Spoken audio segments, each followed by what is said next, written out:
नगरपालिकेच्या वतीने आज अचानक राबवण्यात आलेल्या अतिक्रमण हटाव मोहिमेमुळे स्थानिक भाजीपाला विक्रेत्यांमध्ये तीव्र असंतोष पसरला आहे। या कारवाईच्या निषेधार्थ संतप्त विक्रेत्यांनी थेट मुख्य रस्त्यावर उतरून जोरदार रस्ता रोको आंदोलन सुरू केले।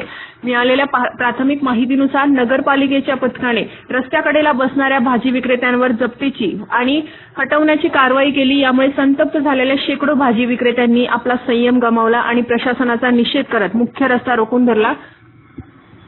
आंदोलक भाजी विक्रेत्यांनी रस्त्याच्या मध्यभागी ठाण मांडल्यामुळे या मार्गावरील वाहतूक पूर्णपणे विस्कळीत झाली आहे।